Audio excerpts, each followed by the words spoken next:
Three. Shalom uvracha, Tayyid Shluchim. Welcome. Thank you for taking time in your busy day to join us for what I would like to suggest is a boost of inspiration and some awareness and hopefully some practical steps that we can learn from one particular shliach's journey. It's a tremendous honor to be spending time with RabbiSMPaltiel, Reb Shalom Moshe, if we may, in this setting.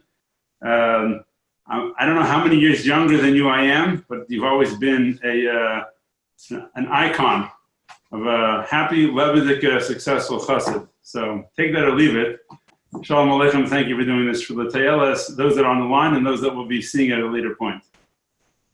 Thank you so much and for the opportunity. It's an honor and a pleasure. A quick question before we jump into the meat and potatoes of the story is going back to your earliest memories. What would you say is the earliest conscious memory you have as to the knowledge, the sure knowledge that you knew that you would be a shliach of the Rebbe? Mesifta al-Teda.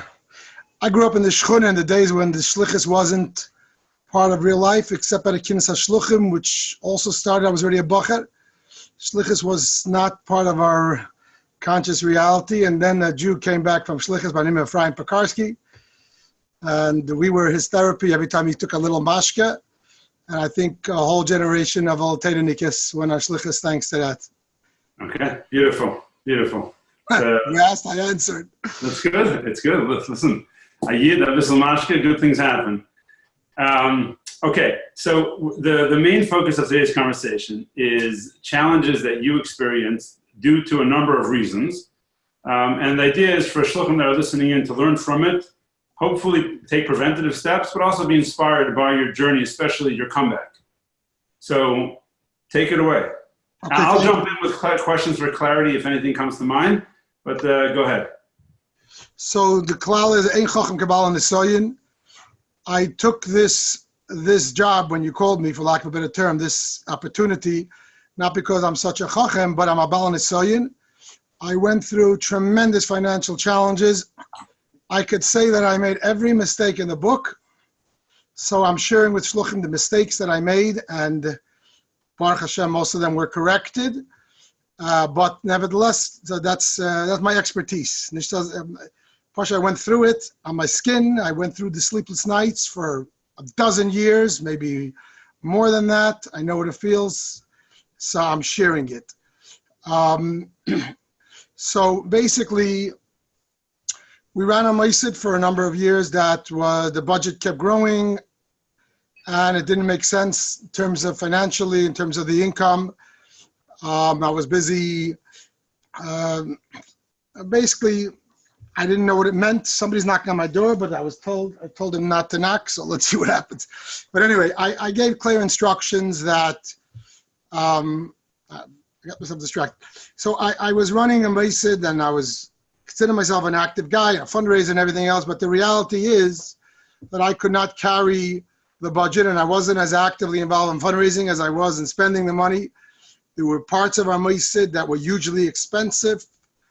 We ran a preschool. Eventually we decided to try to go into grade schools. It was way over my head. I didn't have a real fundraising plan. And I just kept on going. I went for, I don't know, a number of years, maybe 10 years, operating a budget didn't make sense. I had a payroll at one point of $50,000, $60,000 every 2 weeks. And there wasn't really a cheshbon, there wasn't really a oidus b'kelim of how to bring in that kind of money and pay the bills. And I kept on going. At the time, maybe I convinced myself it was Chassidishkeit. Today I look back, I'm honest, it was ego. How could I tell the Balabatim? How could I tell myself? How could I tell my Chavedim that I can't do this, that, or the other?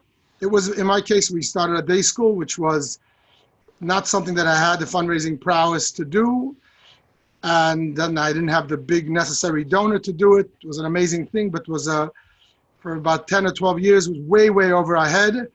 And I just kept on going. How did I keep going? I was borrowing from Reuven to pay Shimon, and kept going to a cycle of debt, which was a disaster. Just Can I jump in with a question? Please. I hear this question often. I just heard it last night from a younger man who's needing to grow faster. Medarftan merit. Either money's not there, but medarftan. And it seems like there's some sort of a unspoken message and that floats through the head that every month we have to do more. And so what? There's no real financial plan. We have to do more. So you mentioned the word ego, which is it's a tough word. It takes a big boy to say that in public. You didn't say that you had Chassidish drives. You said you had an ego drive. What's the difference between the two? And I'm not suggesting that throwing caution to the wind in the name of Chassidus is the correct thing. I want you to actually address that as well. But what's the difference between the two?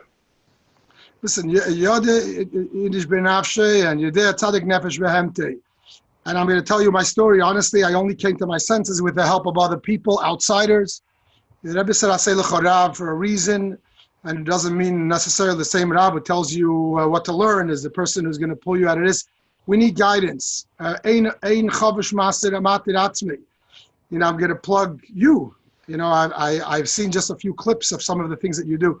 We need to have coaches. We need to have groups. So we need to have people. And if you're watching this and you're going through financial challenges, doesn't mean that you're a little stretched. The shliach is stretched. Lahavdil, every businessman who wants to do anything is going to take some risks, calculated stretching. But if you're going to sleep at night and you're thinking, what the heck am I doing? This thing makes no sense.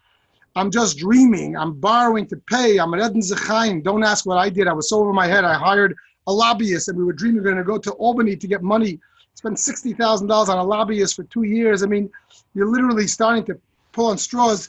You know that something is wrong. To answer your question directly in terms of Chassidishkeit and ego, you know, we were raised that Shlichus month Mesiris Nefesh. You know, and if you're not a Shliach in a difficult place in the world like Thailand or some of the third world countries, you think, where's my Mesiris Nefesh? And this is what I told myself in the early years. Our Mesiris Nefesh, you're living in the most comfortable place in the world, we're going to do big. Which hot on art, but it has to be metacheshbon. For example, I will tell you, we live in a beautiful building. It's a $6 million building. That's a small problem. Because a building is a one-time thing, you pay it off. You know, hindsight, I say now, raise the money in advance if you can. A close relative of mine is looking into a building campaign, and I'm now screaming from the rooftops, don't do anything till you have all the money. I'm a little bit of a recovering addict when it comes to borrowing, so take me with a grain of salt. But a building really doesn't cost so much. It's there and it stays. But if you're doing a moiset, a project which has a serious payroll and you're bleeding every week and every month, it's a disaster. And you need to reach out and you need to know where it's coming from. To again answer your question, we remember the siches that Rebbe, everyone knows the famous sichet, which I heard 50 times over the years in my most difficult days, that a written spoiler is Amor Shcherenik, get to the Eidech Cheshbon. The Eidech Cheshbon tells him the accountant says that you can't make it up in the bank and something is wrong. I must tell you, and also remember the siches where the Rebbe demanded more. What we less think about is that the Rebbe Befeidi said by Fabrenyan, and it was said that he was addressing Shlomo Kunin and the likes, that even if you're going l'chatchila ribben, it has to be kelim de tikkun.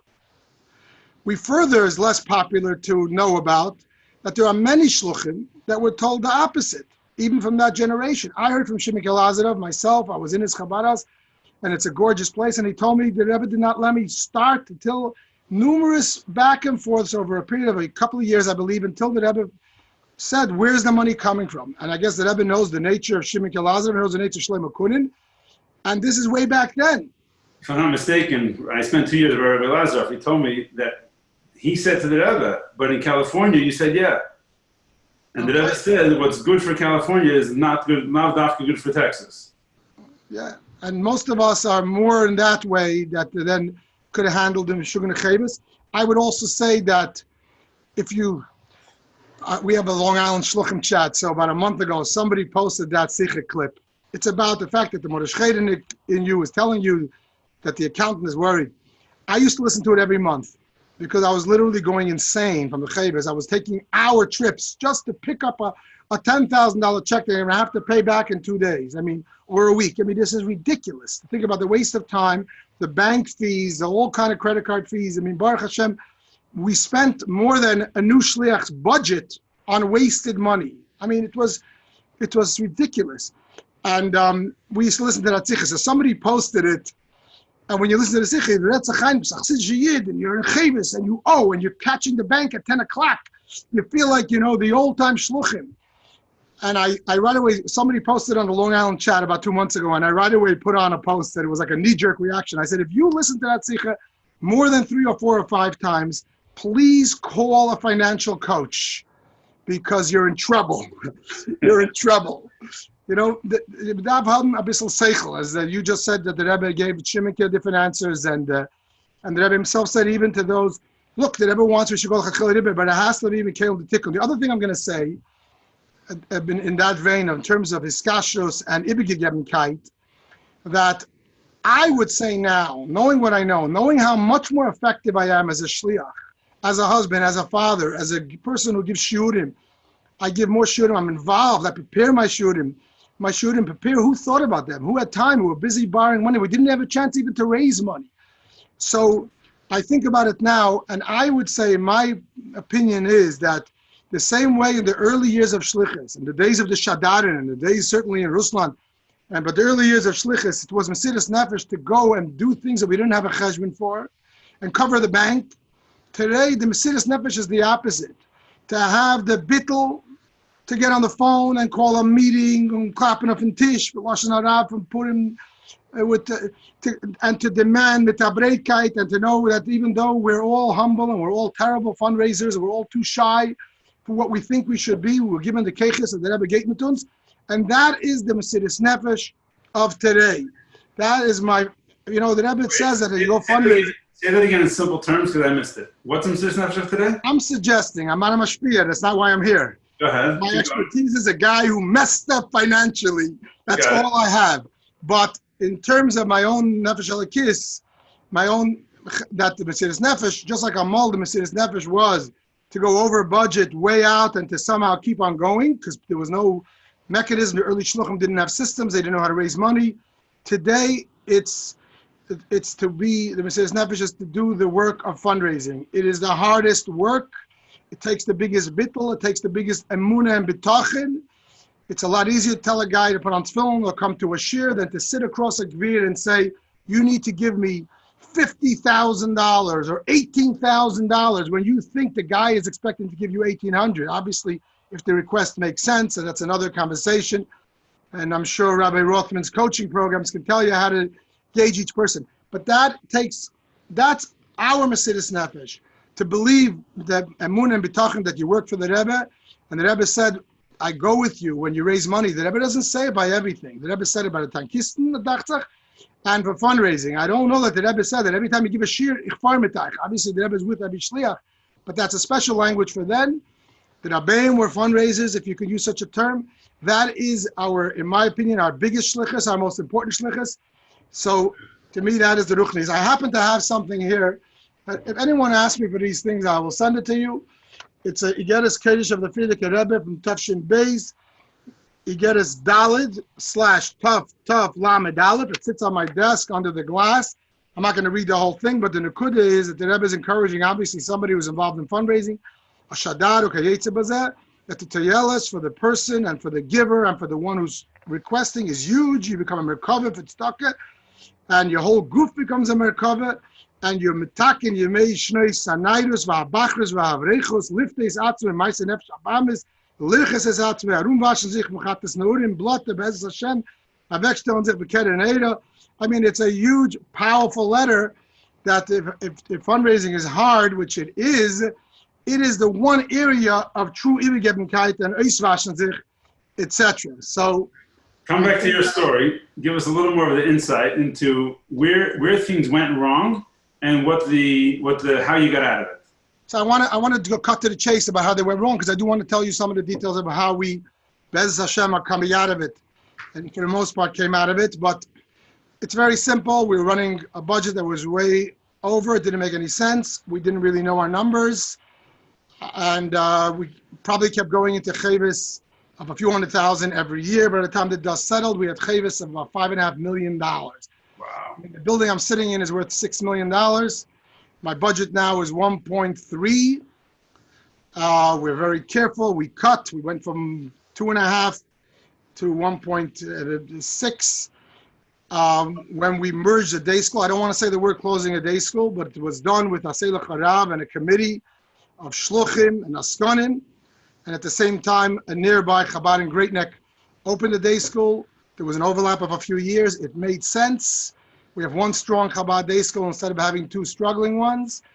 Again, not everybody's dealing with a day school, but any moisid which is way over budget is going to swallow you up in a short time. We went from 2.5 to 1.6, and then the last 6 years since that day, we shaved it down another 300,000. I used to be proud to say my budget is 2.6. I'm now proud to say that my budget for next year is less than this year. Instead of 1.5 or 1.4.5, we just finalized our budget, in fact, this week, and it's approximately 1.3. And Bez Hashem, it should grow, but it will grow because we're going to bring on new donors. Was there a time in your life when you couldn't fathom the idea of in June knowing what your 2020 budget would be? Right. My budget, by the way, starts July, so it's, yeah. But, what else can I tell you? The worst times we were with credit cards of maybe close to $100,000 with high interest payments. Often we didn't even pay. I mean, it was a disaster. It was like I was served the papers all the time. You could probably Google it. The IRS, we owe them a few $100,000 on payroll, which is breaking the law. I'm saying it only because I don't want to come across arrogant. I'm speaking because I know from the Avedis. The Yeshua came because one of the shluchim that I used to call for help and for loans, so Zayin Gesund Yisrael Shmatkin, and he's a dear friend. He knows us himself from his own turnaround. And he was a guy that if I needed $50,000, I hope he doesn't get upset that I'm saying this, $50,000 wired in, I would call him at 10 o'clock in the morning. By noon, which was my cutoff, the $50,000 was in the bank. And Baruch Hashem, I was able to pay him back. Not Baruch Hashem, because I was just doing it for fake. But this went on 4 or 5 times, and finally I called him and he said, Shalom Moshe, I'm going to give it to you by 12 o'clock on one condition, that you recognize that you're in trouble and you promise to call Mendel. So that's what happened. Mendel read me the Riot Act. A week later, I was on a plane to Milwaukee. I spent 4 days, and the rest is history. Again, Mendel is not the only one that does it. He's a very busy person. I imagine that Shmuley Rothman does it. I imagine that there's people like Brod or others. What's the it? You say he read you the Riot Act and you got on the plane. He told me you're an idiot and you're dreaming that 2 + 2 = 20. And we spent 4 or 5 days looking at budget, looking at things. I'm not going to say those 4 or 5 days changed everything, but they changed the shift. We realized right away we need to cut the moisa down. We need to figure out what works and what doesn't work. We need to bring in Asay L'Charav to make important decisions. So let me start talking the positive of what changed and what. The first thing is I'm going to jump in for 1 second. Please. Which is, we realized we had to cut the moisa down. For so many, those words are blasphemous. Not because it's wrong, but because they just can't handle the thought. So again, that goes back to the same thing. If it's coming from an Asay L'Charav, it's the right thing to do because I never had the right to go there in the first place. Obviously. The thing is this, I put out a big thing, a day school.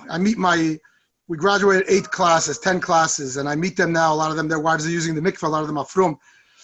It's going to be my best years. But so it's not a small thing to say close a day school, and most of us are probably not dealing with that. If you're listening to me, you're probably not running a day school. But b'ze'ed ampin, you could be in trouble, not 5-6 million. You could be in trouble 100,000 or 500,000 based on your numbers. That could be a huge Titanic situation. So let's go slow on the closing moistus thing. I did it with a lot of sweat. I didn't mean moistus. The concept of how could we cut back? So the thing is this, we have to look at what we're doing. We have to know, like I personally advise any young shliach who asks me, there's so much we can do in Mivtzayim that's free. And there's things we can do in Mivtzayim that are inexpensive. Start with that and grow from there. But the most expensive parts of our meistus, if we can afford it, great. I'm waiting for the day, and Abez Hashem, it's going to come soon when I'm ready to take another shliach, a third shliach. But of course we need to expand. We're not doing enough. But I'm not going to do it 2 days before. Maybe I'll do it a day before I'm ready. And Bez Hashem will be ready for it and it'll be proper. But if there's parts of your meisid that make no sense, that are bleeding you, even if you're running a facility that's too expensive and you can sublet part of it, it's a temporary thing that you close down, you take a step back to go forward. And is there a concern here that the frische younger man is going to say, whoa, if debt is not an option, then erstens, my Mesiras Nefesh is out the window. Zweitens, my credit card games are history. And drittens, how do I move forward? I would say we definitely should not have credit cards. We have now a Chabad credit card. We do a lot on it every month because it gets us mileage. And it's paid up every month. I'm not going to say how much. It's a nice amount of money. All our bills came out, whatever we could, and it's paid up, Bez Hashem, every single month to zero. And it's a young shliach has to be even more careful. I mean, most guys with common sense are looking and saying, of course. But if you have that, I'm not so sure. I hear it all the time. Okay. Plan A is raise money in Crown Heights. Plan B is the fear, the freeze, and use credit cards because that's the Mesiras Nefesh. That's where the question's coming from. Not to be cynical here. Correct. And I'll tell you, I started out on shlichus. I did not have. In those days, you didn't raise the 100,000 before you went. Tov aleim bracha. Shluchim, see them do it. I'm so happy for them. I wish I could give them a donation. But this is the way my own son now is doing it. It's a beautiful thing. It's the right way. It's the Mesiras Nefesh of today, in my humble opinion, to humble yourself and go around Crown Heights and go around 770 on the Yom Pagad and collect 18s and 50s and 100s on your phone. This is what it is. I went out without that, and I built up Chavis the first year. The whole attitude was unhealthy, and it didn't make sense, and it's not sustainable. Let me show you a few things that we did. I'm going to show you a dollar from the Rebbe, which the Rebbe gave me on my Yechidus and Bar Mitzvah, and I just got it. I did not have it since Tafshin Mem until 2.5 years ago, the day of our closing. We did a mortgage campaign, which cleaned up all of the Chavis except the last million, and we needed to get a new mortgage, which Baruch Hashem we got. Banks did not want to give us a mortgage because of our history. We had 3 or 4 or 5 banks competing. They didn't want to even give us $1 million on this $6 million building because they Googled us. We had fights with banks. We were in lawsuits. We spent hundreds of thousands on legal expenses, everything that you don't want to do. And finally, the last lender came in, and the closing, which was postponed 3 times, 4 times. I don't know if I told you the story, Shmuley. I came out of that closing, and that day, my mother got a call from Prager in Crown Heights that he found this by his father, who was the laminator. And it has my name. Apparently, I was a 13-year-old kid, and I gave it in to be laminated. I never picked it up. I got it back the day of my closing, the day. This is Iyar Tafshin Ayin Vav. Wow. Mamish boy b'yayim. The other thing I'm going to show you is the mortgage campaign. Well, hold on. Don't run so fast. What did that mean to you? It means that it means Haskama Bracha for the approach, and it means that the Rebbe gave me some money. Nah, come on. Which B'Lashon Harav means that this is this goes very far. I don't have a lot of time to go into details, but this is a mortgage campaign that we did. We put together many balabatim, and we showed a real plan. I'm not going to go into pratim because that itself is a webinar of itself, but we showed a plan that we're going to raise the few $1 million that was left to bring all our chavis down to $1 million. We asked everybody in our community, in our circle of donors, to give 10 times what they would normally give. They all knew our history. We told them our history, but there was an oversight committee of balabatim, and we told them it's a one-time pay down. We're never again allowed to take a mortgage more than we have now. And it was a big cleanup, and there's a permanent stone in front of Chabad House recognizing all these people. My point of showing it is that we raised $2.5 million in a very short time, within a year, on top of our regular budget, after everyone knew all our problems, because we showed a plan. We had a real plan. The money we raised was put in escrow. We couldn't touch it until we reached the goal. We couldn't touch it until we got the new bank. People saw a responsible thing. The other thing I'm going to show you is our budget, which I just told you was just finalized. But this one sheet has 3 columns. It shows what we projected going into last year. That says last July. We show the actual from last July to this June. The last 3 weeks are estimated. It shows that we spent less than we projected by a little bit. And in terms of the income, it shows that the income is 30,000 more than we projected. This is very healthy for us, for the Balabatim. And then we made a projected budget for this year. Because of some changes, we only have a dinner every second year. The budget comes in. about $50,000 less. We show a projected income. I have here, this is the main exhibit. I have a list of all my balabatim, and it shows in the first column how much I believe I'll get from them, based on reality, based on what they've given me in the past, and based on our relationship. I stretch it a little bit based on my own ability to have the breitkeit, to sit down and say, no, 10,000 is not good. It's got to be 15,000. It's got to be 18,000. And then there's a second column, which is what Suchmi Smetana, who's our bookkeeper, calls my wish list, which is, I mean, she didn't ask me for the plug, but I'm putting it only because it's amazing. It's amazing. She does a great job for less money than hiring a half-baked bookkeeper, and you get amazing service. That wish list column is, the guy was giving 10. I really believe I can get 15. I put in 15, and that's my goal. Maybe in the wish list I put 20 if I think the guy had a very good year. But we don't count the wish list in the projected budget. That's just for me. This becomes my fundraising to-do list starting July 1st. We count what is the projected income based on that, and it gives a certain menuchas nefesh. Pretty much as of now, if I roll up my sleeves and make that list happen, Bez Hashem, we are covered for the year. It's not an easy list. It means maintaining 60, 70, 80 significant balabatim of 5 or 10,000 and up, and it means maintaining another 200 who are members of 1,500 and up, and other levels, and then doing the regular charity, year-end campaign, etc. But it is doable without me finding any new donors even. And of course, you get brachas and you get surprises. Of course, there's negative surprises. So I'm encouraging us to try to do this. If you would ask me even 4 years ago when we started turning this around, when I brought Suchi on board and I brought Shmutkin and others to advise me, and my Shwaga Yosef Chaim was involved in advising me in terms of my personal family, because it affects your shalom bayis to separate your own family needs versus outside, which is critical. Even at that time, I never thought I would have a budget that I taka believe in. How could you make a real budget for a Maisa like this?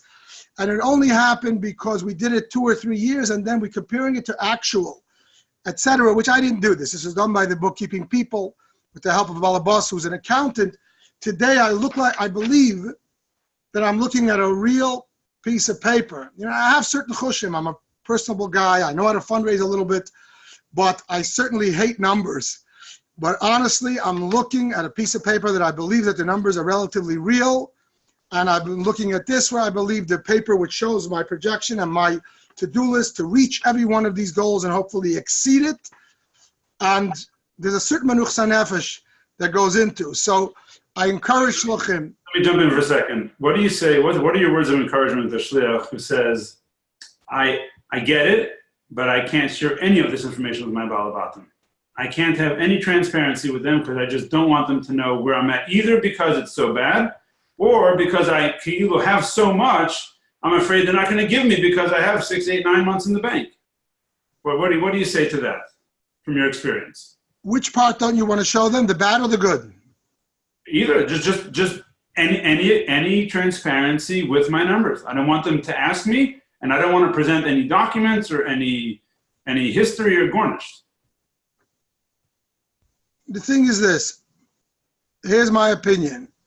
A general budget, there's nothing wrong with showing to anyone who's a donor or significant donor. It's a plus. Details, I don't show in the street.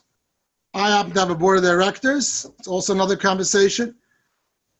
But I have a close... Do they know your numbers, the board of directors? I have a close circle of balabatim who know everything that I know. And does that give you koyach or does that take away koyach? It was very important, but I need to be careful with that. When we were way in the dumps, we had board meetings. That was the beginning of my therapy. Just like an addict needs to come clean with a support group in order to come clean. So I had a small group of balabatim, but these are balabatim. To be on my board, you have to be donating $36,000 a year or more. So it's a very small group. It shows that they're successful people. They're not just friends, and they're not just there for COVID, because they can get cheaper COVID elsewhere. That small group of 8 or 10 people, knew everything. They knew that we owed the IRS $250,000 accumulating interest. It's a chetvaven. It's legally a chetvaven. And it shows that you're off the wall. You don't know what you're talking about. That was important. I would not recommend sharing those kind of things beyond a very inner circle. And you have to think hard and long who that inner circle is. You have one Baal Machlekes, one guy who's into it 50% for ego, and you make a lot of trouble. So, however, there's a very big difference of who sees what. There's the inner circle, and there's a little less circle, the people who are giving significant gifts, but not on that level, but I'll have with them a more candid conversation. And then there's the Yamcha, who basically, I'm not talking about the $36 donor, but a person who meets with you because they're giving 5 or 10 or maybe 1,800 or 2,500. And if they ask, my membership here is $1,500. If they ask, I'll send them. I don't go running to send them, but if they ask, I'll send them a budget. I printed also in a more formal form in a broad style card that we create every year. And it has the board of directors and executive council on the back. And inside it has simply 2 papers. An overview of the budget. This is what I printed for this year. It shows 1.5. Mitzvah Shem, the new one will be 1.3. It shows the expected income of half of that, allowing me that we have to raise half of that. Hopefully those numbers will be probably similar. And this is the broad style chart, which means I have to get X amount of people giving X amount of units. The first unit is 2,500, 5,000. It's all the way up to 50,000. So this is shown a general budget to any balabasu. I expect to get even $2,500. However, to show schmutz or to show that there's money in the bank, I haven't really had that problem yet. That is something that I would keep to a very close circle. It is healthy to share it with people who are taking it in that spirit. But I need to say this. Baruch Hashem, we haven't lost a single donor from this. We have gained donors, the same donors who were giving us significant money when we were Pashut bleeding, and they now know how much we bled in bank fees annually. And not only they didn't run away from the board or the executive council or the circle of the Founders Club, they're doubling and quadrupling their gifts.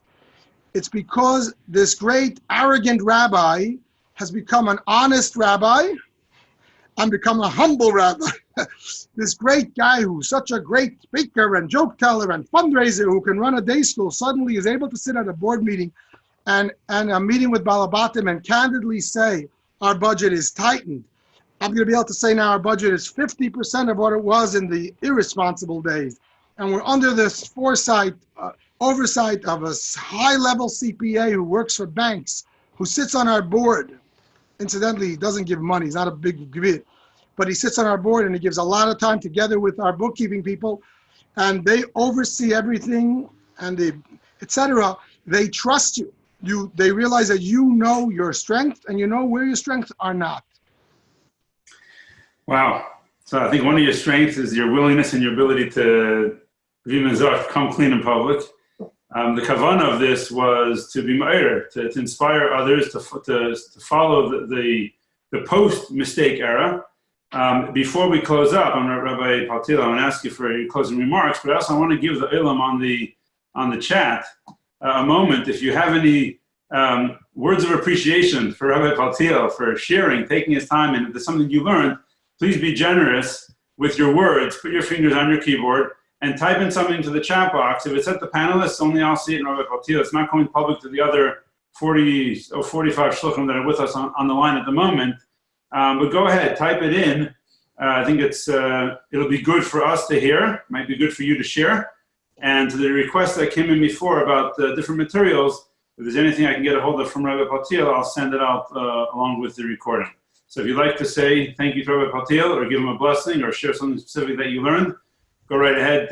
Please use the chat box for that. And RabbiSMPaltiel, to honor the clock, which I already blew because we're 5 minutes over, please bring this together with, I guess, a blessing, a varm wunsch from one shliach to many shluchim. The wunsch is that we should give the Rebbe Nachas by creating a menuchas hanefesh, which comes from a chassidische dedication to work hard and organized. Shalom duchman, a chassidische yid, a real chassidische yid. He says publicly, when he speaks about fundraising, if you fail to plan, you plan to fail. And he speaks about the Yetzer Hara who comes in and doesn't let us go fundraising. not just go fundraising, but also to be organized with lists. Everyone kafi and yone, but every balabas and every potential balabas has to be tagged on your computer, and you have to review these lists on a monthly or every 2 months basis and make sure you are approaching them. And it's not a Ibn Cup, it's a calm meeting with a cup of coffee in your office, showing the numbers and making a request that is reasonable, maybe a little more than you're comfortable, a little more than they're comfortable, but it's reasonable. They can pay it out on credit card over 12 months or 10 months. These are things that the other forums give the information. You're going to have a healthy message. You're going to be able to give the Rebbe Nachas that you're doing a big part of your shlichus, which is fundraising. You'll be able to get other help, whether it's hiring other shluchim or other experts to do a lot of the hafatzah. But personally, myself, I am doing much more mivtzayim. I'm sitting here now with you for 40 minutes and have nothing on my mind except this. I must tell you, I never had this. For 12, 15 years of my life, I was constantly borrowing and paying. Yisrael Shmutkin told me once, you take a loan, it's azevi machen da Häusen. Was pshat? First, it feels good. Später stinkt es. You come back, I didn't say any l'chaim before this. You come back to haunt you, and the way you give time to people, when you're giving a share, when you're preparing a share, when you're sitting with talking to people about shalom bayis or mikveh or a drash and shul or your own davening, your own learning, it's a whole different program. You're a human being. The Rebbe needs shluchim as the human beings. This is key. And trust me, I sat by board meetings where my face was red with shame, but I also felt liberated. I came clean. And there's new respect to the Balabatim to me, my wife to me, and honestly, from myself to me. So I'm gonna quote the shluchim we're typing in over here instead of using my own words. The shkoyach, this is very helpful and useful information. Most inspiring moment, paraphrasing the Mesiras Nefesh of today, is to go out there with a bittul and fundraise. Another shliach writes, Shalom Moshe, you are the man. Thank you so much for sharing. Hatzlacha Rabbah. Another shliach writes, thank you very much. Thanks, Hatzlacha Rabbah. Thanks so much, so helpful. Thank you, it was insightful, especially after seeing your Chabad operate for a few years. I'm guessing that's an insider. Yashar Koach, Be'ezus Hashem, you should be able to bring out 2 new shluchim in the next 12 months. L'chaim, smiley face. Thanks so much for sharing these close and private details about transparency, owning the truth, and having a real budgetary plan. Thank you, Reb Shalom Moshe. I needed to hear this, and I hope it breaks through me. That's beautiful. It's very empowering to see that someone in much more trouble than myself, and turned everything around to a real healthy place. Phenomenal. RabbiSMPaltiel, from a really small starting out shliach with a tiny budget, but that you say this ring true for any size budget, especially the last part, that being Mesuder enables us to actually do the shluchas at much greater and greater. A couple more. It was most inspiring. Thank you for your open, raw, real, honest advice from your own life experience. I really appreciate it. I really need to hear this, Yashar Koach. And what I'm taking from it is, I'm told this all the time, I can't be anybody else. I can only be me. And when it comes to fundraising, so often there's a strange voice that says, be somebody else. Be that facade, be that front that I'm not. And here, what I'm hearing you say is, I shed all the layers, and I had no choice. But getting knocked down is only part of the story. It's standing back up is where we're holding now, and it's part of a hemshech. Thank you very much for being generous with your time and with your words and your passion. And may those who joined benefit from the story, and may you have all the harchava in this responsible oifen. Amen. And thank you, Shmuel Yeshakar, for all your work to help shluchim all over the world. Tzlachat Rab Meflaga. That's one of the last mivtzoyim leisata that Rebbe gave us, and you're doing it in such an important way. L'chaim v'vracha, Yashar Koach, and Hatzlacha Rabbah. We have to unmention the Kabbalah Satera B'Simcha B'Pnimis. So we'd be a little bit be ashamed to miss that. Sei gesund and we'll be in touch.